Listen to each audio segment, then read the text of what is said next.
दोस्तों स्वागत है आपका मेरे YouTube चैनल स्टेप अप गुरु में। दोस्तों आज का हमारा टॉपिक रहेगा टेली प्राइम में हम जनरल वाउचर से रिलेटेड एंट्रीज कैसे करनी होती है, जनरल वाउचर क्या होता है, क्यों उसकी आवश्यकता पड़ती है, कौन कौन सी ऐसी एंट्रीज होती है जो हम जनरल वाउचर में पास करते हैं, किस प्रकार से हमें जनरल वाउचर्स को यूज़ करना होता है, उससे रिलेटेड दोस्तों आज का हमारा टॉपिक रहेगा। आज मैं आपको इस वीडियो में जनरल एंट्रीज से रिलेटेड सारी एंट्रीज करके बताऊंगा, समझाऊंगा और सिखाऊंगा कि अगर ऐसी कोई कंडीशन हमारे बिजनेस में आ जाती है तो हमें जनरल वाउचर्स के जो ट्रांजेक्शन्स होते हैं उसको कैसे रिकॉर्ड करना होता है, ऐसे कौन कौन से ट्रांजेक्शन्स होते हैं जिन्हें हमें जनरल वाउचर में पास करना होता ही है। और आगे बढ़ने से पहले दोस्तों अगर आपने मेरे चैनल को सब्सक्राइब नहीं किया तो प्लीज़ सब्सक्राइब कर लें और बेल आइकन पर क्लिक करें ताकि आपको इंटरेस्टिंग नोटिफिकेशन मिलते रहें। तो बिना देरी किए दोस्तों चलिए स्टार्ट करते हैं। तो दोस्तों सबसे पहले हम देख लेते हैं कि जनरल वाउचर होता क्या है। तो जैसे कि ये बता रहा है कि भाई इसे एडजस्टमेंट वाउचर भी कहते हैं। कुछ ट्रांजैक्शंस ऐसे होते हैं जिनकी एंट्री हम अन्य वाउचर में नहीं कर पाते या वे सभी वाउचर में अलाउ नहीं करते। अर्थात इस वाउचर में वे सभी ट्रांजैक्शंस रिकॉर्ड किए जाते हैं जिसमें ना तो कैश और बैंक अकाउंट डेबिट हो रहा होता है और ना ही क्रेडिट। दोस्तों ये कह रहा है कि भाई जो जनरल वाउचर होता है ना उसको अपन एडजस्टमेंट यानी कि बिजनेस अकाउंटिंग में कुछ ऐसे ट्रांजेक्शन्स होते हैं जिसमें हमें ना तो कैश प्राप्त करना होता है और ना ही हमें किसी को कैश पे करना होता है। मतलब कैश का कोई लेन देन नहीं हो रहा था, उसमें सिर्फ वैल्यू जो है वो एडजस्ट हो रही है ओनली। ठीक है ना। तो बाकी के जो भी लेजर हैं चाहे वो कॉन्ट्रा है, पेमेंट है, रिसिप्ट है, इसमें देखो कहीं ना कहीं देखो कैश और बैंक तो हमेशा डेबिट और क्रेडिट होगा ही होगा। कॉन्ट्रा में दोनों ही कैश और बैंक डेबिट क्रेडिट होते हैं, है ना। रिसीट वाउचर में जो कैश होता है वो हमेशा हमारा डेबिट ही होता है, कैश और बैंक। और पेमेंट वाउचर में कैश और बैंक का जो लेजर होता है वो हमेशा क्रेडिट ही होता है। तो तीनों वाउचर्स में कोई ना कोई कैश और बैंक का लेजर हमेशा डेबिट या क्रेडिट हो रहा ही होता है। बट बिजनेस अकाउंटिंग में बहुत से ट्रांजेक्शन ऐसे होते हैं दोस्तों जिसमें कैश और बैंक ना तो डेबिट हो रहा होता है और ना ही क्रेडिट। उस सिचुएशन में हमें कौन से वाउचर में एंट्री करनी होती है वो हमें समझ में नहीं आता फिर। ठीक है ना। तो बहुत से ट्रांजेक्शन ऐसे होते हैं जिसमें हमें सिर्फ एडजस्टमेंट करना होता है, समायोजन करना होता है। ठीक है ना। पैसों का लेन देन नहीं होता, उसमें सिर्फ वैल्यू एडिशन होती है, वैल्यू चेंजेस होती है।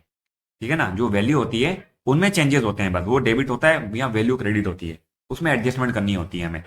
तो ऐसे ट्रांजेक्शन जो भी होंगे ना हमारे जिसमें सिर्फ और सिर्फ वैल्यू चेंजेस होगी, सिर्फ एडजस्टमेंट किया जाएगा, वो सारे हमारे जनरल वाउचर में एंट्रीज रिकॉर्ड की जाती है।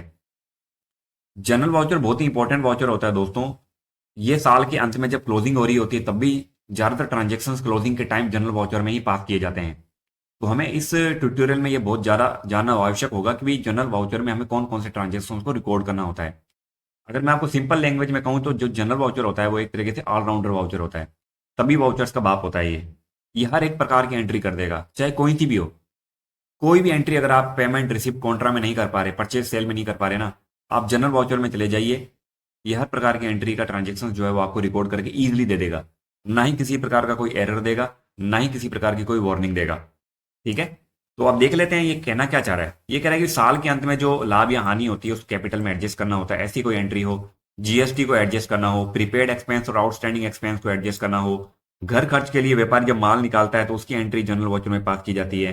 ऐसे दोस्तों बहुत सी एंट्रीज होती है, जरूरी नहीं है कि यही है। मैं आपके लिए 22 एंट्रीज लाया हूं ऐसी, जिसमें आप स्टेप बाय स्टेप सीखेंगे कि कैसे हमें अगर ऐसी बिजनेस में सिचुएशन आ जाए तो हम कहाँ उसको एडजस्ट करें, कैसे एंट्री पास करें। ठीक है ना।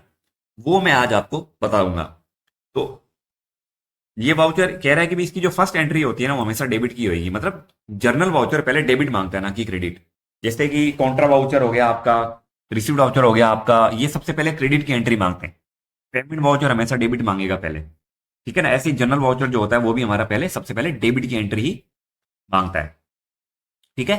तो समझ लेते हैं कि भाई कौन कौन सी एंट्रीज जो होती है हमें बिजनेस अकाउंटिंग में हमें जनरल वाउचर में ही पास करनी होती है। ठीक है। तो सबसे पहले देखो यहाँ पे ये एक एडजस्टमेंट है, जैसे कि डेटर का जो बैलेंस है वो हमें एडजस्ट करना है। तो अब कोई अग्रवाल कंप्यूटर है, आस्था कंप्यूटर है, ए टू जेड है, इन सब के बैलेंस क्या है ना हम मांगते हैं। मतलब ये पैसे उन पे हम मांगते हैं। अभी इनका बैलेंस डेबिट साइड में बोल रहा है। किसी से हम 220 रुपये मांगते हैं, किसी से 13, किसी से 500, 250, 50। इस तरीके से सबके छोटे मोटे अमाउंट जो है ना दोस्तों वो पेंडिंग है। मतलब कि वो दे नहीं रहे, काफी टाइम हो गया, पैसा अटका हुआ है और काफी लंबे समय हो गया। हो सकता है कि भी कोई बिल बना हो 30,220 का, उसने हमें 30,000 ही दे दिए हो। किसी का बना हो 5,013 रुपये, उसने हमें 5,000 रुपये देके क्लियर कर दिया हो अकाउंट, और हमने वो 13 रुपये कहीं एडजस्ट ना किए हो, है ना। अब हम उनसे ये 13 रुपये, 50 रुपये, 250 रुपये ये मांगेंगे थोड़ी। है ना, उनसे हम तकादा करके या उनको हम कॉल करके कहते हुए अच्छे थोड़ी लगते हैं कि भाई साहब आपके 250 रुपये बाकी हैं, भाई साहब आपके 13 रुपये बाकी हैं, 10 रुपये बाकी हैं, 50 रुपये बाकी हैं, ये दे दो। तो ये जो एंट्रियां होती है ना, ये जो बैलेंस होता है ना दोस्तों, ये क्या करना होता है, हमें एडजस्ट करना होता है। ठीक है ना। और ये एडजस्ट आप करोगे सिर्फ और सिर्फ जनरल वाउचर में जाके। क्यों? क्योंकि रिसीव्ड वाउचर में आप जाके कर नहीं सकते, क्योंकि पैसा तो आ ही नहीं रहा आपके पास। ये सारे पैसे आपके पास नहीं आएंगे। तो आपको करना क्या होगा, इन सारे बैलेंसेस को आपको क्या करना पड़ेगा, डिस्काउंट में डालना पड़ेगा। ठीक है ना, क्योंकि ये पैसा आएगा नहीं आपके पास अब। तो आप क्या करोगे, इसको डिस्काउंट में डाल देंगे। तो ऐसी कोई एंट्री हो, ऐसी कोई सिचुएशन आपके लाइफ में बन रही हो, आपके बिजनेस में बन रहा हो कि भाई आपके पास पैसा नहीं आ रहा है, तो आपको क्या करना है, इन सबको डिस्काउंट में डाल देना है। ठीक है ना। तो इसको डिस्काउंट में डालेंगे कैसे दोस्तों, तो जैसे मैंने यहाँ पे एक एंट्री बना रखी है कि डिस्काउंट अलाउड को हम क्या करेंगे, सबको डेबिट कर देंगे। तो इन सारों की वैल्यू 1583 रुपये बनती है, और इन सब पार्टीज को हम क्रेडिट कर देंगे। क्यों? क्योंकि इन सब का बैलेंस अभी मेरे टेली में डेबिट साइड में बोल रहा है, क्योंकि ये मेरे डेटर हैं, मैं इनसे मांगता हूं अभी इतने रुपए और। तो अब मैं क्या करूंगा, इनको क्रेडिट कर दूंगा, क्योंकि according to the rule of personal account देने वाला क्रेडिट होता है। बट अगर हमें इनकी वैल्यू को कम करना है, अगर हमें हमारे एसेट को कम करना है, तो जब भी हम हमारे एसेट को कम करते हैं ना दोस्तों, तो हमें उनको क्रेडिट ही करना होता है एसेट को कम करने पर। और जब हमारा एसेट बढ़ता है तो हम उसको डेबिट कर देते हैं। बट यहां पे हमें हमारे एसेट को कम करना है, इसलिए हमने क्या करा, इनको क्रेडिट कर दिया। ठीक है। और डिस्काउंट अलाउड डेबिट क्यों हो रहा है, क्योंकि जब भी हमारे बिजनेस का हमें खर्चा, हमें नुकसान बढ़ाना हो, है ना, तो हम उसको हमेशा डेबिट ही करेंगे। ठीक है। तो अब इसकी टैली में एंट्री कैसे करेंगे, पहले मैं आपको दिखा देता हूं कि भाई बैलेंस शीट में जाके कि जो हमारे सन्ड्री डेटर हैं उनके बैलेंस क्या क्या बोल रहे हैं। देखिए 220, 13, 500, 250, 500 रुपए है इसमें, 500 रुपए है A to Z कंप्यूटर का, ये देखिए, है ना। तो ऐसे करके कुछ कुछ ऐसे जो डेटर हैं, इनसे पैसा नहीं आने वाला हमारे पास। तो मैं क्या करूंगा, इन सबको डिस्काउंट में डाल दूंगा। समझ में आ रहा है? ठीक है ना। तो अब मैं क्या करूंगा, जाऊंगा वाउचर में। वाउचर में जाने के बाद में यहाँ पे जनरल वाउचर यानी कि F7 भी प्रेस कर सकते हैं आप, इस पर क्लिक कर दीजिए। ठीक है। तो यहाँ पे डेबिट साइड में मेरे से पूछ रहा है, अब मेरे को डेबिट किसको करना है, मेरे को डेबिट करना है दोस्तों डिस्काउंट अलाउड को। तो मैंने यहाँ डिस्काउंट अलाउड का मैंने खाता नहीं खोल रखा, तो मैं यहाँ पे डिस्काउंट अलाउड का खाता खोल देता हूँ। ठीक है। Discount allowed account under indirect expense. ठीक है। और यहाँ पे जो जीएसटी का फीचर है सब मैं नॉट एप्लीकेबल कर दूंगा। और टोटल वैल्यू कितनी है अपनी, 1583 रुपए। ठीक है। अब क्रेडिट में इन सबको 1 बाय 1 कर दूंगा, अग्रवाल कंप्यूटर्स। तो हम क्या कर देंगे, यहाँ पे 220 रुपए डालेंगे। ठीक है, अगेंस्ट रेफरेंस। ठीक है, ये हो गया। अब आ जाता है हमारा आस्था कंप्यूटर। ये क्रेडिट साइड में ही हमें लेना है। आस्था कंप्यूटर 13 रुपए। ठीक है, 13 रुपए दिखा रहा है यहाँ पे। ठीक है, यहाँ पे हम 13 रुपए एडजस्ट कर देंगे। फिर हमारा A to Z। ठीक है। और इसके हमें क्या करना है, 500 रुपए एडजस्ट करने हैं, तो यहां मैंने 500 रुपए डाल दिए। ठीक है। फिर नेक्स्ट है हमारा GNC। इसके हमारे कितने रुपए एडजस्ट करने हैं हमें, 250 रुपए। ठीक है। ऐसे ही करके आप क्या करेंगे, सारे जो भी आपके डेटर हैं उन सबको आप क्रेडिट करते हुए नील कर देंगे। ठीक है। श्याम कंप्यूटर 250 रुपए। फिर स्टेप कंप्यूटर्स 100 रुपए। और साइनर्जी कंप्यूटर्स 200 रुपए। ये हो गया अपना। ठीक है। तो इसमें हमने क्या करा, डिस्काउंट को डेबिट कर दिया, और बाकी जितने भी पार्टीज थे जिनसे हमारे पास पैसा नहीं आना था, उन सबको मैंने क्या कर दिया, क्रेडिट कर दिया। और इनका बैलेंस सबका आप देख पा रहे होंगे, सबका 0 हो चुका है। अब हमारे पास ये पैसा तो आने से रहा, तो हमने क्या करा, डिस्काउंट में दिखा दिया इनको, क्योंकि ये एंट्री हम ना तो पेमेंट में कर पाएंगे ना रिसिप्ट में, क्योंकि पैसा तो आ ही नहीं रहा। ठीक है ना। तो ये एंट्री मैंने पास कर दी। ठीक है। अब इसको अपन क्या करेंगे, सेव कर देंगे। अब अगर आप बैलेंस शीट में आके देखेंगे तो आपकी सन्ड्री डेटर में ऐसा कोई भी बैलेंस नहीं है। ठीक है, वो सारे 0 हो चुके हैं, नील हो चुके हैं। ठीक है, एक तो ये। दूसरा, ये भी जो क्रेडिटर है उनका भी बैलेंस हमें एडजस्ट करना है। जैसे बंसल कंप्यूटर का 14 रुपए, कंप्यूटर स्टेशन का 40 रुपए, गुरु नानक कंप्यूटर्स का 80 रुपए। अब ये हम उन्हें पे नहीं कर रहे, उनका बैलेंस बोल रहा है कि भाई हमें उनको देने हैं, बट हम उनको दे नहीं रहे 14 रुपये, 40 रुपये, 80 रुपये, तो हम क्या करेंगे, इनको एडजस्ट कर देंगे। जैसे मैं बैलेंस शीट में आता हूँ और यहाँ मैं आपको दिखाता हूँ, तो यहाँ पे देखो 14 रुपये, 40 रुपये और 80 रुपये दिखा रहे हैं ना, ये हमें क्या करना है, एडजस्ट करना है। तो वो सेम है, दोबारा हमें क्या करना है, वाउचर्स में जाना है, और इस बार हम क्या करेंगे, इस बार हम बंसल कंप्यूटर, कंप्यूटर स्टेशन और गुरु नानक, इन तीनों को कर देंगे डेबिट, और डिस्काउंट रिसीव्ड को कर देंगे हम क्रेडिट। ठीक है, क्योंकि ये हमारी इनकम है, ये हम उनको पैसा नहीं दे रहे हैं, हमें छूट मिल गई या डिस्काउंट मिल गया, तो हमने क्या करा, इनको क्रेडिट साइड में दिखा दिया, और लाइबिलिटी को हमने क्या कर दिया, हमारी डेबिट दिखा के कम कर दिया। क्योंकि जब भी हमारे बिजनेस की लाइबिलिटी को हमें कम करनी हो तो हम उसको डेबिट करते हैं, और लाइबिलिटी बढ़ानी हो तो क्रेडिट करेंगे। ठीक है ना, तो यहाँ पे मैं क्या करूंगा, पहला है बंसल 14 रुपये, ठीक है, फिर डेबिट कर दूंगा कंप्यूटर स्टेशन 40 रुपये, यहाँ पे देखो 40 रुपये बोल भी रहा है, ठीक है ना, ये बताता रहेगा। और तीसरा है मेरा गुरु नानक, इसको मुझे कितने पे करने हैं, 80 रुपये हो, तो मैंने इसको डिस्काउंट में डाल दूंगा। अब क्रेडिट साइड में एक डिस्काउंट रिसीव्ड का मैं खाता खोल दूंगा इनडायरेक्ट इनकम में, ठीक है, और जीएसटी नॉट एप्लीकेबल कर दूंगा। तो 134 रुपये हमारा क्रेडिट हो गया, एडजस्ट हो गया, इन सब का बैलेंस जीरो हो चुका है। तो ऐसी एंट्रीज अगर आपकी लाइफ में आती है कभी, तो आप ऐसे एडजस्ट करेंगे कि किसी पार्टी का डेटर हो चाहे क्रेडिटर हो, उनका बैलेंस अगर हमें एडजस्ट करना हो, उनका बैलेंस बोल रहा है, हम ना तो उनको दे रहे, ना हमारे पास किसी से आ रहा है ना, 10, 20, 50, 100 रुपये ऐसे हैं जो हमें एडजस्ट करने हैं, तो हम डिस्काउंट में इस तरीके से डाल सकते हैं। तो ऐसी एंट्री हमें जनरल वाउचर में ही पास करनी होती है। ठीक है, ये हो गया, दो हो गया हमारे एंट्री। ठीक है, नेक्स्ट आ जाती है हमारी 1/8/2024 को हमने proprietor withdraw goods for personal use worth ₹2500, मतलब 2500 रुपए का मालिक ने, दुकान के मालिक ने क्या करा है, माल निकाला है अपने घर खर्चे के लिए, है ना।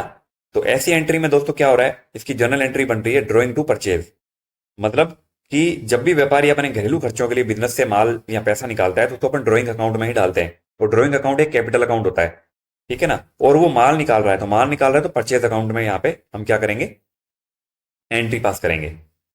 ठीक है ना, तो यहाँ पे बता नहीं रखा कि उसने भी 2500 रुपए का क्या निकाला है। ठीक है, तो हम क्या करेंगे, इसमें जनरल वाउचर में जाएंगे। ठीक है, ड्रॉइंग अकाउंट तारीख क्या है हमारी, 1/8, तो मैं यहाँ से 1/8 डाल दूंगा। ड्रॉइंग अकाउंट खाता नहीं खोल रखा मैंने, तो मैं खाता खोल लेता हूँ, और कैपिटल में इसको डाल दूंगा। ठीक है, 2500 रुपये, और परचेज ले लूंगा मैं यहाँ से। अब वो क्या निकाल रहा है परचेज में, वो माल क्या निकाल रहा है वो आप यहाँ पे डिफाइन कर सकते हो। ठीक है ना, जैसे मैंने यहाँ ले लिया टीवीएस गोल्ड, एक 2500 रुपये, ये लो। ठीक है, भाई उसने मान लो कोई भी माल निकाला हो, वो भी आपको मेंशन करना होता है। ठीक है ना, कि उसने क्या, कौन सा प्रोडक्ट निकाला है, क्या चीज निकाली है उसने बिजनेस से, क्योंकि फिर क्वांटिटी तो हमें कम करनी पड़ेगी ना, आप सीधा परचेज ही नहीं डाल सकते। ठीक है ना, तो आपको दिखाना पड़ेगा यहाँ पे। तो मैंने डाल दिया टीवीएस गोल्ड का हम एक कीबोर्ड घर के लिए लेके जा रहे हैं। ठीक है, तो ड्रॉइंग टू परचेज 2500 रुपये, ये लो, हो गई एंट्री पास। दूसरी हमारी एंट्री है 10/8 की, क्योंकि cheque received from Race Computers ₹21,500, Race computer से हमें 10/8 को चेक रिसीव हुआ है। ठीक है, तो हम क्या करेंगे, डेट चेंज करेंगे 10/8। ठीक है, और रेस कंप्यूटर से हमें क्या मिला, चेक, तो चेक का हमें खाता खोलना है, तो चेक इन हैंड। ठीक है ना, चेक इन हैंड का हम खाता खोल देंगे करंट एसेट में, क्योंकि हमारा करंट एसेट होता है। ठीक है, 21,500 रुपये, और क्रेडिट कर देंगे रेस कंप्यूटर्स को। तो यहां आप देख पा रहे होंगे रेस कंप्यूटर्स जीरो हो चुका है, और ये जो चेक है वो हमारे पास आ चुका है। अभी हमारे बैंक में पैसा नहीं आया दोस्तों, इसलिए हम कभी भी बैंक में सीधा नहीं दिखाते हैं। जब हम ये चेक लेके बैंक में चले जाएंगे क्लियरेंस के लिए, और अगर हमारे अकाउंट में जब पैसा क्लियर हो जाएगा, बैलेंस रिफ्लेक्ट होने लग जाएगा, तब जाके हमें एक एंट्री और पास करनी पड़ेगी कि हाँ भाई अब हमारे बैंक बैलेंस में बैलेंस शो हो रहा है। ठीक है ना, चेक आने का मतलब ये नहीं होता कि आपके पास बैलेंस आ चुका है। क्या पता 5 दिन 10 दिन आपके पास चेक पड़ा हो, आपने बैंक में ना लगाया हो, तो आपका बैंक कैसे प्लस होगा, प्लस तो होगा नहीं।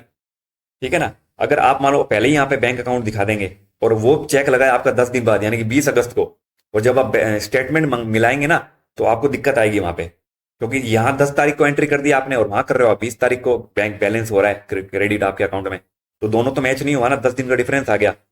तो आपको हमेशा ऐसे ही करना है कि जब भी कोई पार्टी आपको चेक देके जाए, तो आप चेक इन हैंड में उसका पहले रिसीव कर लो, उसका बैलेंस जीरो कर लो। ठीक है ना, बैलेंस जीरो हो गया। अब यहाँ पे आप लिख सकते हो चेक नंबर, जो भी आपको चेक नंबर मिला है वो आप यहाँ मेंशन कर दो, क्योंकि कभी कभी हो सकता है कि भाई चेक बाउंस भी हो जाए या चेक क्लियर ना हो, उसके अकाउंट में पैसे ना हो, है ना। पैसे नहीं होंगे तो भी अगले को बोलेंगे कि भाई तेरे अकाउंट में पैसा नहीं है, पैसा जमा कराओ भाई, या चेक वापस लेके जाओ भाई। जो भी रीजन है हम आगे की प्रक्रिया आगे देखेंगे, बट फिलहाल एंट्री इसकी यही होगी, cheque in hand to Race Computers. ठीक है। तो इसमें इस एंट्री में भी ना तो बैंक अकाउंट क्रेडिट हो रहा है, ना कैश अकाउंट डेबिट या क्रेडिट हो रहा है, कुछ भी नहीं हो रहा है, सिर्फ बैलेंस एडजस्टमेंट हो रहा है ओनली। ठीक है। तो अगर ऐसा कोई हो आपके सामने ट्रांजेक्शन की भी आपको चेक मिल गया है ना, तो आपको हमेशा जनरल वाउचर में जाके उसकी एंट्री पास करनी है। ठीक है।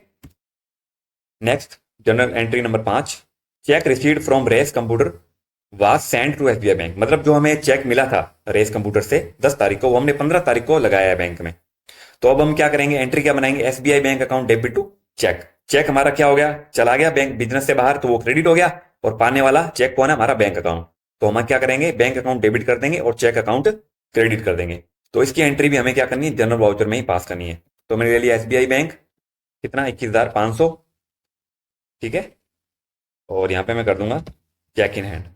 तो चेक इन हैंड हमारा क्या हो जाएगा, अब जीरो हो गया, बैंक का बैलेंस हमारा यहाँ पे प्लस हो चुका है। ठीक है। अब यहाँ पे आप चेक नंबर जो था वो आप डाल सकते हो यहाँ पे कि आपने कौन सा चेक जमा कराया है। ठीक है। नरेशन में ये हो गया हमारा बैंक में चेक जमा कराने का, कि पहले हमें चेक मिला, फिर हमने 15 तारीख को चेक बैंक में जमा करा दिया। Next entry, check received from Computer point. अब कंप्यूटर पॉइंट से हमें 3700 रुपए का चेक मिला है 21/8 को, तो 21/8। ठीक है। चेक इन हैंड कितने का है, 3700 रुपए का, और किससे मिला है, कंप्यूटर पॉइंट से। तो कंप्यूटर पॉइंट भी अब जीरो हो चुका है, और चेक में हमारे पास 3700 रुपए का चेक बोल रहा है हमारे पास। ठीक है। यहाँ पे आप अगेंस्ट रेफरेंस लेते हुए चेक नंबर डाल देंगे, चेक नंबर, ठीक है, 112233 मैंने डाल दिया एक बार डेमो के रूप में। तो ये होगी हमारी cheque in hand to Computer Point. ठीक है। चेक इन हैंड हमारा डेबिट हो जाएगा और कंप्यूटर पॉइंट हमारा क्रेडिट हो जाएगा। क्यों, क्योंकि देने वाला कंप्यूटर पॉइंट है और चेक हमारा एक वस्तु है, तो वस्तु हमारे बिजनेस में आ रही है, तो जो भी वस्तु बिजनेस के अंदर आती है according to the rule of real account वो हमेशा डेबिट ही होती है। ठीक है। 7 नंबर, 25/8 को cheque received from Computer Point was send to SBI bank. अब जो चेक हमें मिला था कंप्यूटर पॉइंट से, हमने क्या करा, बैंक में जमा करा दिया 25/8 को। तो एंट्री बनेगी SBI to cheque in hand. ठीक है। तो 25/8, तो यहां लिख लिया मैंने एसबीआई बैंक 3700 रुपए। ठीक है। और चेक इन हैंड हमने क्रेडिट कर दिया। तो चेक नंबर था हमारा कौन सा, 112233। तो 25 अगस्त को मैंने क्या करा, ये चेक बैंक में जाके जमा करवा दिया। ठीक है। तो इस प्रकार की एंट्री हमें क्या करनी होती है, जनरल वाउचर में पास करनी होती है। ठीक है। समझ में आ गया होगा। नेक्स्ट क्वेश्चन, 10/12 को sold furniture with 10% margin and receive 10,000 rupees in cheque and 750 rupees in with cash. मतलब हमने कोई फर्नीचर बेचा है 10% मार्जिन के साथ, जिसमें से हमें 10,000 रुपए का चेक मिला है और 3750 रुपए हमें नगद मिले हैं। तो इसकी एंट्री क्या करी हमने, चेक अकाउंट डेबिट करा, कैश अकाउंट डेबिट करा, फर्नीचर क्रेडिट करा, और profit on asset account credit कर दिया। मतलब कि भाई चेक और कैश तो हमारे बिजनेस में आ रहा है, तो ये दोनों असेट होते हैं, है ना। तो जो भी बिजनेस के अंदर वस्तु आती है वो डेबिट होती है। तो उसने क्या करा, हमें जो 12,500 रुपए का फर्नीचर हमने खरीदा था ना, उसको हमने क्या करा है 10% मार्जिन के साथ, यानी कि 1250 रुपए और ऐड करके 13,750 रुपए का हमने कस्टमर को बेचा है। उस 13,750 में से 10,000 रुपए का उसने चेक दे दिया, 3,750 रुपए नगद दे दिए। तो हमारे यहां से ये दोनों तो डेबिट हो गए। फर्नीचर यहाँ पे 12,500 रुपए से इसलिए क्रेडिट हो रहा है क्योंकि फर्नीचर की वैल्यू ही हमारे बुक्स ऑफ अकाउंट में 12,500 रुपए ही थी, तो हम यहाँ 13,750 रुपए नहीं कर सकते। ठीक है ना। तो हमने 12,500 रुपए से ही उसको क्रेडिट किया। बाकी का जो भी था 10% मार्जिन वो हमने प्रॉफिट में डाल दिया कि भाई ये हमारा प्रॉफिट है, इनकम है हमारी। तो ये एंट्री भी हमें क्या करनी होती है, जनरल वाउचर में ही पास करनी होती है। ठीक है। तो कैसे करेंगे, 10/12 चेक इन हैंड 10,000, फिर डेबिट करूंगा मैं कैश 3750, और क्रेडिट कर दूंगा मैं फर्नीचर। ठीक है। फर्नीचर का 12,500 रुपए, और एक प्रॉफिट ऑन असेट का मेरा खाता खुलेगा। ठीक है, नया प्रॉफिट ऑन असेट, इसको डाल दूंगा मैं इनडायरेक्ट इनकम में। ठीक है। GST not applicable. तो ये होगी हमारी एंट्री, 2 डेबिट 2 क्रेडिट। फर्नीचर अब यहां से हमारा जीरो हो चुका है, प्रॉफिट ऑन एसेट में हमारे 1250 रुपये प्रॉफिट दिखा रहा है। चेक हमारे पास अभी 10,000 रुपये का पड़ा है और कैश हमारे पास 2,26,100 का है। ठीक है, तो ये होगी हमारी इस तरीके से एंट्री कि भी अगर ऐसा कुछ लैंग्वेज दे रखा हो कि हम फर्नीचर प्रॉफिट में बेच रहे हैं तो हम क्या करेंगे, यहाँ पे इस तरीके से एंट्री करेंगे। और यहीं पे अगर हमारा मान लो फर्नीचर लॉस में जा रहा होता, 12,500 की जगह अगर हम उसको 10,000 रुपये में बेच रहे होते तो हम क्या करते, जो हमारा चेक होता वो तो 10,000 रुपये से ही डेबिट होता। ठीक है ना, जो हमारा चेक होता, ठीक है ना, वो तो क्या होता हमारा 10,000 रुपये से डेबिट होता, क्योंकि हमने 10,000 रुपये का बेचा है। 12,500 की फर्नीचर 10,000 रुपये में बेची है, बट फर्नीचर था 12,500 का, तो 2,500 का लॉस हुआ ना, वो हमें डालना पड़ेगा loss on asset debit side में ही। ठीक है ना, तो चेक इन हैंड डेबिट हो जाता 10,000 रुपये से, लॉस ऑन एसेट डेबिट हो जाता 2,500 रुपये से, टू फर्नीचर अकाउंट क्रेडिट हो जाता 12,500 रुपये से। तो उसमें 2 डेबिट और 1 क्रेडिट होता। ठीक है ना, तो ऐसे हमें क्या करनी होती है, इसकी एंट्री करनी होती है। ठीक है, फिर 9th है 21/8 को हमने Gaurav a debtor deposited 5,750 directly into the firm bank account. मतलब गौरव नाम का एक व्यक्ति है जिसको हमने कभी माल बेचा था, उसने क्या करा, सीधा हमारे अकाउंट में पैसा ट्रांसफर कर दिया, बैंक चेक जमा करा दिया हमारे सीधा अकाउंट में। क्या करा उसने, चेक जमा करवा दिया। ठीक है, तो अब उसकी एंट्री कैसे करेंगे, 21/8 को आ जाएंगे, तो एसबीआई बैंक में पैसा आ जाएगा क्योंकि अगले ने पैसा जमा करा दिया हमारे बैंक में, चेक लगा के हमारे अकाउंट में क्लियर हो गया होगा, है ना। तो हमने क्या करा, एसबीआई बैंक अकाउंट को डेबिट कर दिया, कितने से, 5,750। ठीक है, और जो गौरव नाम का व्यक्ति था उसको मैंने क्रेडिट कर दिया। ठीक है, SBI account debit to Gaurav account, क्योंकि देने वाला क्रेडिट होता है और पाने वाला डेबिट होता है according to the rule of personal account. ठीक है, तो मैंने क्या करा, गौरव को क्रेडिट कर दिया और चेक को, सॉरी, बैंक को मैंने डेबिट कर दिया। अब कहोगे सर चेक क्यों नहीं करा, क्योंकि उसने हमें चेक दिया ही नहीं ना, उसने तो सीधा हमारे अकाउंट में पैसा जो है चेक लगा के क्लियर कर दिया होगा, है ना। उसने कह दिया कि सर आपका चेक लगा दिया मैंने, क्लियर हो जाएगा, तो हमने उसकी एंट्री पास कर दी, अगेंस्ट रेफरेंस लेते हुए हमने इसको 0 कर दिया। ठीक है, ये हो गया हमारा नेक्स्ट एंट्री। फिर आ जाता है when a cheque previously deposited into the bank get dishonoured. मतलब कि जो गौरव ने चेक लगाया था, अब क्या हो गया, वो डिसऑनर, यानी कि उसके अकाउंट में पैसे ही नहीं थे, तो उसने चेक लगा दिया और उस बैंक वालों ने कहा कि भी इसके अकाउंट में पैसे नहीं है, तो बैंक चेक बाउंस हो गया। अब चेक बाउंस हो गया तो सीधी सी बात है कि भाई हमारे बैंक में बैलेंस तो आया नहीं होगा फिर, हाँ, हमने एंट्री कर दी पहले ही, तो अब हमें क्या करना है, रिवर्स एंट्री करनी पड़ेगी, है ना। तो अब हम क्या करेंगे, 22 तारीख को आएंगे और गौरव को दोबारा से हम क्या कर देंगे, 5,750 रुपये से डेबिट कर देंगे न्यू रेफरेंस लेते हुए, और यहाँ पे हम क्या कर देंगे, एसबीआई बैंक को क्रेडिट कर देंगे। ठीक है, तो अब हम दोबारा गौरव से 5,750 रुपये मांगते रह गए क्योंकि चेक बाउंस हो गया। चेक बाउंस हो गया तो हमें ये बैलेंस दोबारा डेबिट साइड में दिखाना पड़ेगा गौरव के, और बैंक को हमें क्रेडिट करना पड़ेगा, बैंक का बैलेंस हमें कम करना पड़ेगा, हमें हमारी एसेट को घटाना पड़ेगा, एक एसेट घटानी है, एक एसेट बढ़ानी है। ठीक है ना, तो हमने क्या करा, एसबीआई करंट अकाउंट को हमने दोबारा क्रेडिट कर दिया, रिवर्स एंट्री कर दी। ठीक है, और यहां पे लिख दिया कि भाई चेक डिसऑनर्ड। ठीक है, ये लिख दिया हमने कि भाई चेक जो था वो बाउंस हो चुका है, तो अब हम उससे दोबारा 5,750 रुपये मांगते हैं आज की डेट में। तो अगर बाउंस हो जाए तो आपको इस तरीके से एंट्री करनी है, रिवर्स कर दो। ठीक है, फिर है 30/8 को salaries due to employ Sohan for the month of August. मतलब जो सोहन नाम का एक कर्मचारी है उसको हमें सैलरी देनी थी अगस्त माह की, वो हमने दी नहीं, वो ड्यू है ना। तो अब हम क्या करेंगे, entry salary to Sohan account debit to salary payable. मतलब सैलरी अभी दी नहीं है, सैलरी देनी अभी बाकी है, काम तो करवा लिया बट हमने क्या करा, उसको अभी तक सैलरी नहीं दी।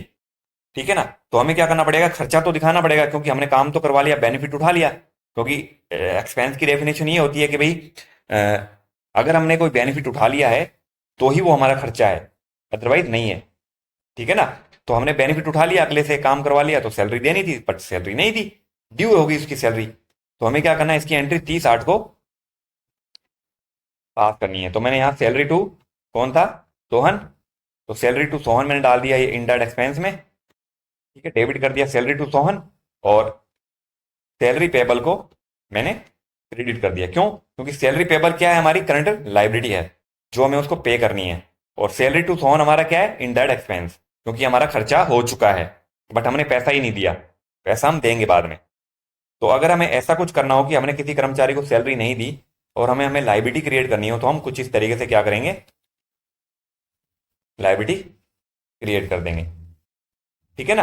अब यहाँ पे वो भी बना सकते हो कॉस्ट सेंटर के भी, सोहन को ये सैलरी हमें देनी थी। ठीक है, यहाँ लिख लो salary due for the month of अगस्त। ठीक है, तो इस तरीके से एंट्री आप करेंगे जब कोई सैलरी ड्यू हो किसी भी कर्मचारी की। ठीक है, फिर नेक्स्ट है 30/8 को रेंट ड्यू टू लैंडलॉर्ड। अब रेंट ड्यू है ऑफिस का, हमें पैसा देना है उसको, है ना। तो इसमें भी हम क्या करेंगे, ऑफिस रेंट अकाउंट डेबिट कर देंगे और टू रेंट पेबल क्रेडिट कर देंगे, क्योंकि खर्चा तो हो गया। ठीक है ना, अभी हमने रेंट दिया नहीं है, देंगे तो वो लाइबिलिटी भी क्रिएट हो गई हमारी रेंट पेबल के नाम से। तो हम क्या करेंगे, ऑफिस रेंट 20,000 रुपये और रेंट पेबल 20,000 रुपये।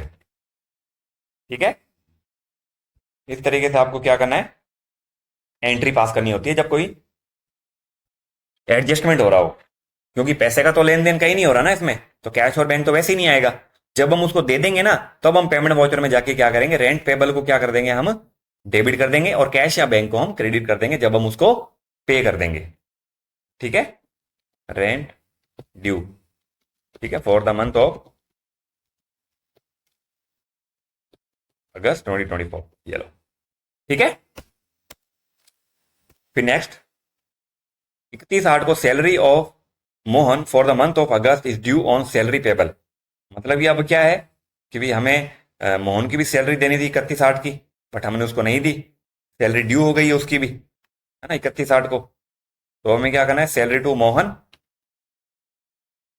ठीक है, 15,000 रुपये, और यहां हो जाएगा हमारा सैलरी पेबल। ठीक है, और यहां पे कर देंगे मोहन, मैंने कॉस्ट सेंटर बना रखा है। ठीक है, तो ये भी एंट्री हमने इसी तरीके से कर दी। फिर next commission earn but not yet received. मतलब कमीशन हमने अर्न तो कर लिया बट उसका पैसा अभी तक हमें नहीं मिला है। वे किसी से हमें कमीशन लेना था बट उसने हमें पैसा नहीं दिया है। हमारा अर्निंग तो हो गई है, काम हमने उसका कर दिया कमीशन वाला जो हमारा था, बट हमें पैसा अभी तक नहीं मिला।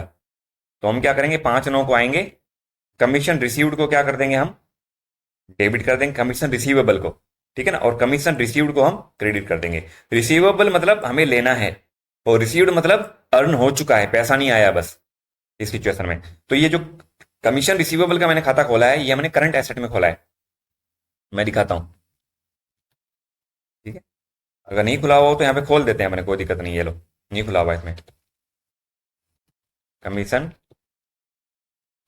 रिसीवेबल, ठीक है, करंट एसेट में खोल दो इसको। ठीक है, कितने का है, 1,000 रुपये, और क्रेडिट कर देंगे कमीशन रिसीव्ड।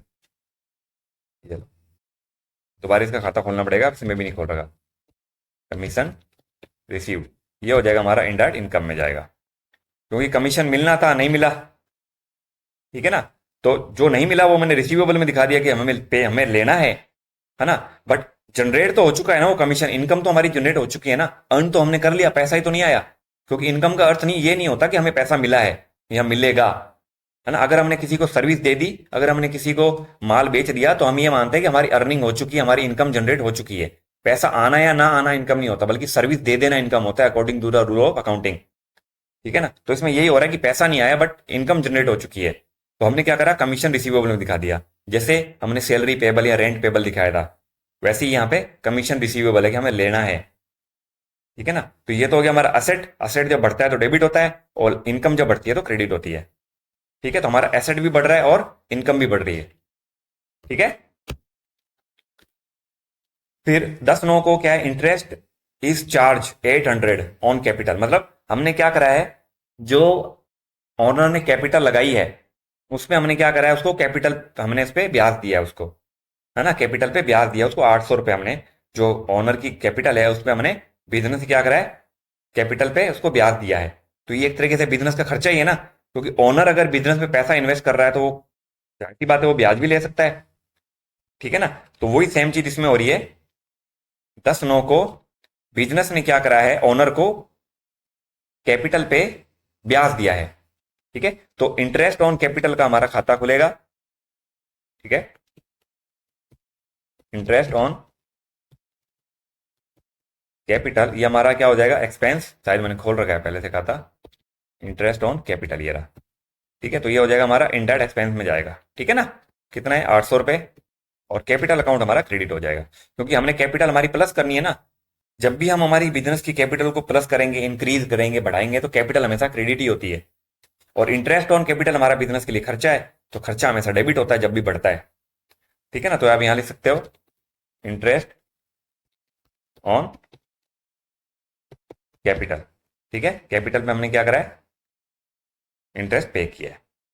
ठीक है, फिर नेक्स्ट आ जाता है हमारा interest is charge on drawing. जब व्यापारी अपने घरेलू खर्चों के लिए माल या पैसा निकालता है, तो जो दुकान होता है, जो बिजनेस होता है, जो व्यापार होता है, वो क्या कर सकता है, उसकी ड्रॉइंग पर उससे ब्याज भी चार्ज कर सकता है।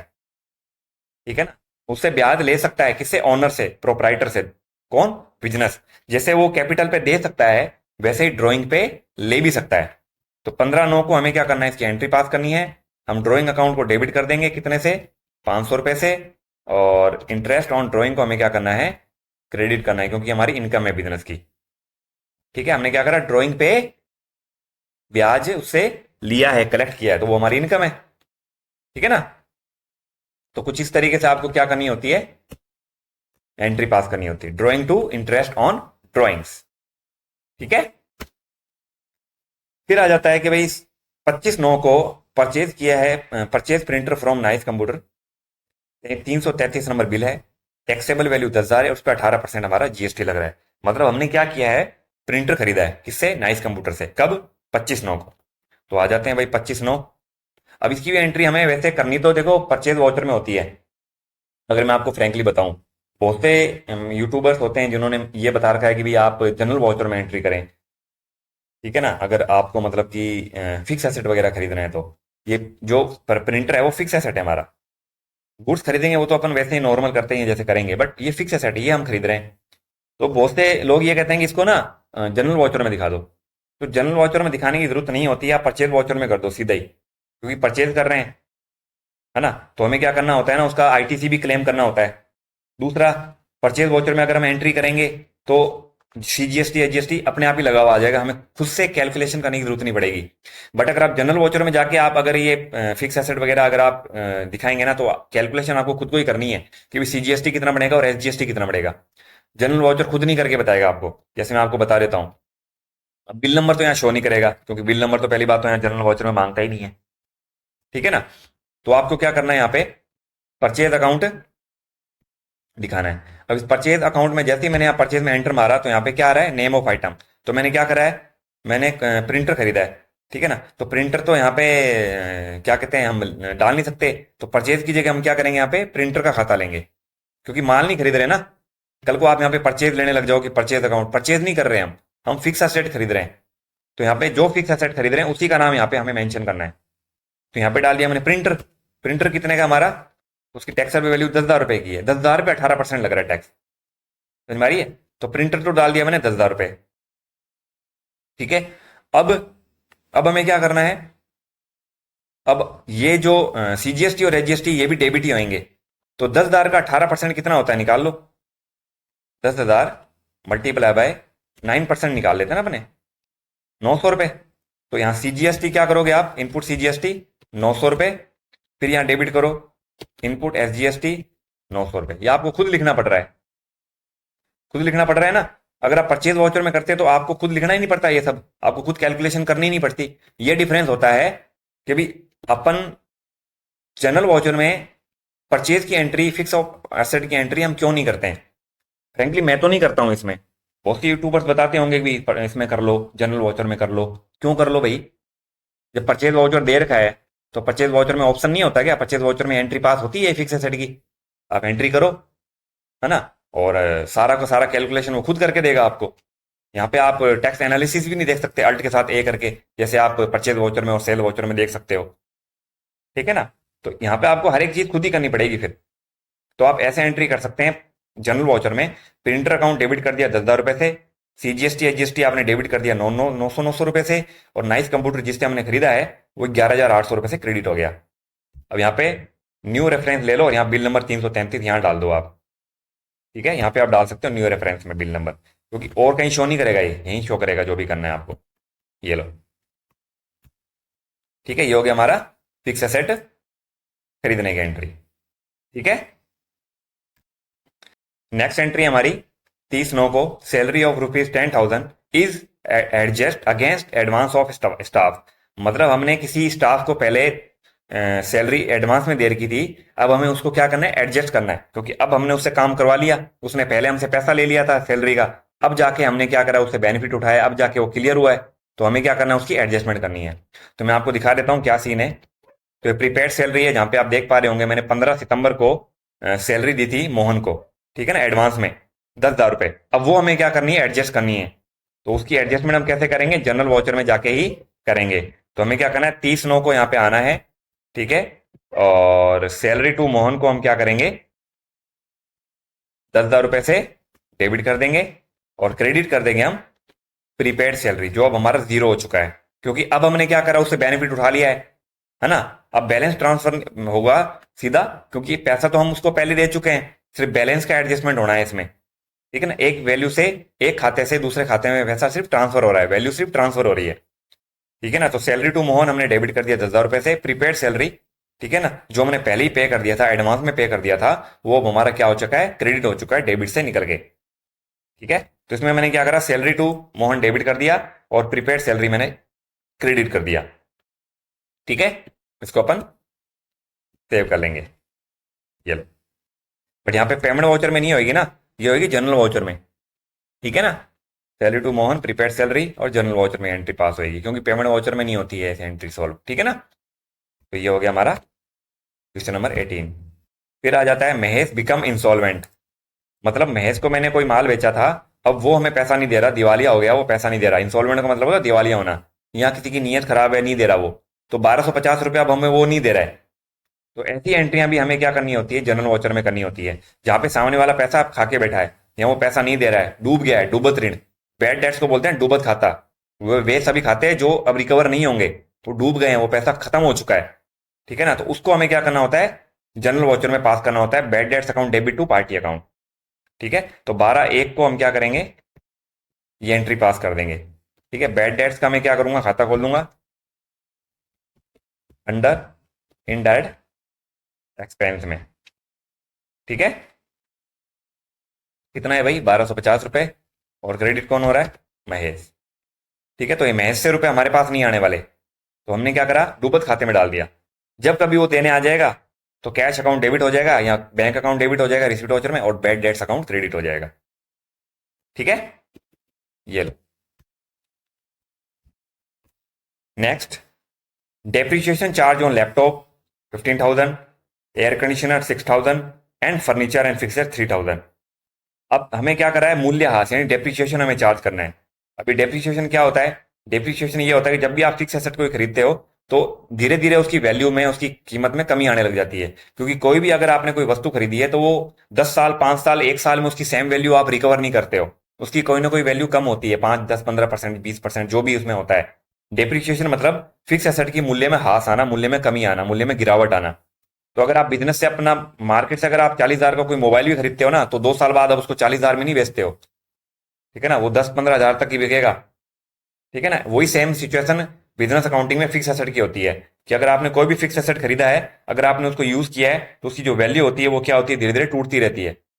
तो हमें 10 साल 10 साल हर साल हमें क्या करना होता है, उसकी कीमत में कमी करनी होती है, तो उसकी एक एंट्री पास करनी होती है, वो होता है हमारा डेप्रिसिएशन, ठीक है। तो इसमें क्या हो रहा है, डेप्रिसिएशन हमारा खर्चा होता है बिजनेस का, तो उसको हम डेबिट कर देंगे, और जितने भी फिक्स एसेट होते हैं हम उनको क्रेडिट कर देंगे, ठीक है।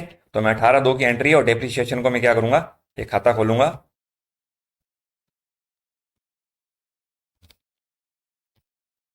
डेप्रिसिएशन, ठीक है, इनडायरेक्ट एक्सपेंस में आ जाएगा ये हमारा। टोटल डेप्रिसिएशन हमारा 24,000 रुपये का, और क्रेडिट कर देंगे हम HP लैपटॉप, ठीक है, 15,000 रुपये से। और दूसरा है हमारा एयर कंडीशनर वोल्टास का 6,000, और फिर हमारा फर्नीचर एंड पिक्चर 3,000 रुपये का। तो इन तीनों की वैल्यू मैंने क्या कर दी, कम कर दी, डेप्रिसिएशन चार्ज कर दिया मैंने। तो आज की डेट में इसकी वैल्यू अब कितनी है, इतनी डेप्रिसिएशन चार्ज घटा के इतनी बच जाती है, ठीक है। तो इस तरीके से हमें क्या करना होता है, डेप्रिसिएशन का जो जनरल वाउचर है वो हमें पास करना होता है। ठीक है, फिर नेक्स्ट आ जाता है हमारा 10/3/2025 को goods stolen by thief worth ₹9,250। वो क्या ले गया, टीवीएस का कीबोर्ड 5 पीस ले गया। भाई जो चोर था वो चोरी कर गया, उसने 5 टीवीएस के कीबोर्ड निकाल लिए, लेके चला गया। टोटल वैल्यू थी 9,250। अगर आपके बिजनेस में ऐसा कभी कुछ हो जाए कि भी माल चोरी हो गया, आग लग गई, पैसा चोरी हो गया, तो आपको क्या करना है, पैसा चोरी हो गया वो तो आप पेमेंट वाउचर में दिखा दोगे, ठीक है ना। बट ये क्या है, माल लेके गया है, तो माल लेके गया है तो हम इसको सेल्स वाउचर में नहीं दिखा सकते, इसको हमें जनरल वाउचर में दिखाना पड़ेगा, ठीक है ना। तो 10/3 गुड्स स्टोलन बाय थीफ, इसका मैंने खाता खोल रखा है इनडायरेक्ट एक्सपेंस में 9,250, और परचेज अकाउंट में लेके टीवीएस का जो कीबोर्ड वो लेके गया 5 पीस, वो मैं यहां से सेलेक्ट कर लूंगा, ठीक है। तो goods stolen by thief account debit to purchase account, ये मैंने एंट्री दिखा दी कि भाई माल जो है वो चोरी हो चुका है। तो ऐसी एंट्री भी आपको क्या करनी होती है, जनरल वाउचर में ही करनी होती है, जहां पे आपको नुकसान हो गया हो, माल लेके चला गया हो या आग लग गई हो, तो वो भी लिख सकते हो goods destroy by fire account debit to purchase account, अगर आग लग गई हो तो वो भी आप यहाँ पे कर सकते हो, ठीक है। लास्ट एंट्री है इसमें 31/3 को प्रॉफिट लास्ट ईयर। अब बिजनेस का लास्ट ईयर जो भी था, आपका प्रॉफिट हुआ था आपको जो भी, वो आपको अब क्या करना है, एडजस्ट करना है, चाहे प्रॉफिट हुआ हो चाहे लॉस हुआ हो, ठीक है। अगर प्रॉफिट हुआ है तो आपकी कैपिटल प्लस हो जाएगी, अगर आपको लॉस हुआ है तो आपकी कैपिटल डेबिट हो जाएगी, ठीक है ना। जब आपको प्रॉफिट होता है ना तो कैपिटल हमेशा आपकी क्रेडिट ही होती है, और अगर आपके बिजनेस को लॉस हो गया होता है तो आपकी कैपिटल डेबिट हो जाएगी। तो यहाँ पे प्रॉफिट हो रहा है, तो अब हम देख लेते हैं हमारे बिजनेस को प्रॉफिट कितना हो रहा है, ठीक है। तो यहाँ पे क्या हो रहा है, बिजनेस को लॉस हो रहा है, देखो कितना, 57,044 का फिलहाल। तो बट अभी तो क्या है ना, माल बहुत पड़ा है, अपन ने बेचा ही नहीं है, तो इसलिए लॉस दिखा रहा है ये, ठीक है ना। बट जब ये प्रॉफिट में आ जाएगा ना तो आपको एंट्री करनी है इस तरीके से, कैसे, profit and loss account debit to capital account, ठीक है। बट आपको क्या हो रहा है, लॉस हो रहा है, तो मैं यहाँ पे एक बार लॉस की एंट्री करके बता देता हूँ, कितना लॉस है, 57,044 रुपये 44 पैसे। तो मैं क्या करूंगा, जनरल वाउचर में आऊंगा, कैपिटल अकाउंट को डेबिट कर दूंगा 57,044 रुपये 44 पैसे, ठीक है, और क्रेडिट कर दूंगा प्रॉफिट एंड लॉस को, ये लो। तो यहाँ पे प्रॉफिट एंड लॉस आपका क्या हो गया, जीरो हो चुका है, और कैपिटल आपकी कम हो चुकी है 57,044 रुपये से।